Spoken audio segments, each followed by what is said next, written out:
100 days of war for Israel and 100 days of captivity for the hostages. Yesterday, Israelis marked a grim milestone since the October 7th massacre by Hamas. Here in the United States, the White House is saying that now is the right time for Israel to begin downgrading the fighting in Gaza. This comes just as a terror attack has left more than 12 people injured near Tel Aviv today. Chris Mitchell brings us the latest on the coming conflict. Israeli media reporting today that just outside of Tel Aviv, at least one Palestinian terrorist from Hebron stabbed an Israeli woman, stole several cars, then rammed a number of Israelis, including children, on their way home from school. Israeli media reporting at least 18 people injured, several with life-threatening injuries. The attack happening the day after relatives and friends of hostages held by Hamas marked the 100 days in a 24-hour rally in Tel Aviv, including 100 seconds of silence. Israel's President Isaac Herzog issued a call to the world. Stand with life and liberty against barbarism and hate.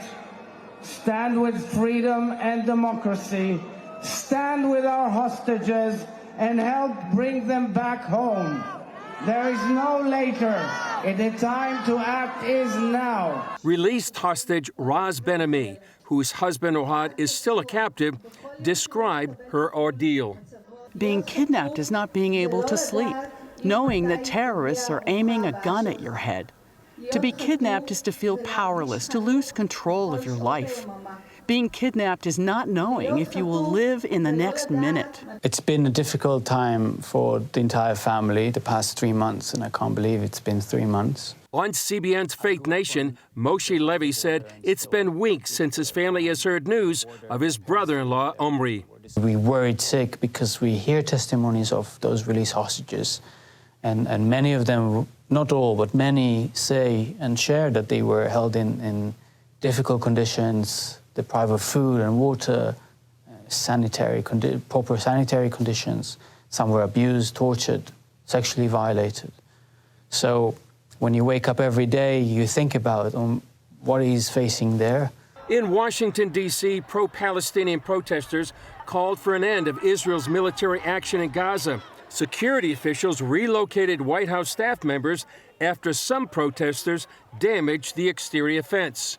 On the military front, Hamas marked the 100-day anniversary of the October 7th attacks with a salvo of rockets and a banner, January 14th, 100 days of battle, Ashdod under fire, and we have more. In the Red Sea, the Houthis launched a missile at a U.S. warship.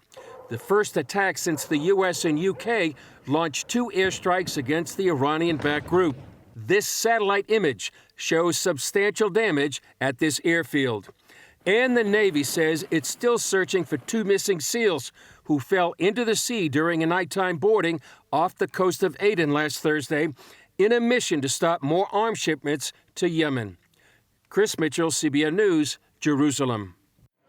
On this Martin Luther King Day, let us remember the Jewish people that live right here in the United States, that they're under attack. The government keeps track of religious hate crimes. The FBI has a database. You know, you would think that some other minorities would be in the lead here, but overwhelmingly, it's the attacks against Jewish people. It's the attacks against synagogue. We shouldn't have that, but we're seeing it around the world. And we're listening to this propaganda, and somehow or other, our news media seems to want to buy into it. When you say that Gaza was some kind of occupied territory, it's a complete lie. There were no IDF soldiers in Gaza at all, and haven't been for decades. The Gazans had their own ability to elect their own government. They could have had all the benefits of modern civilization. There's a lot of talk of Israel supplies their water and Israel supplies their power.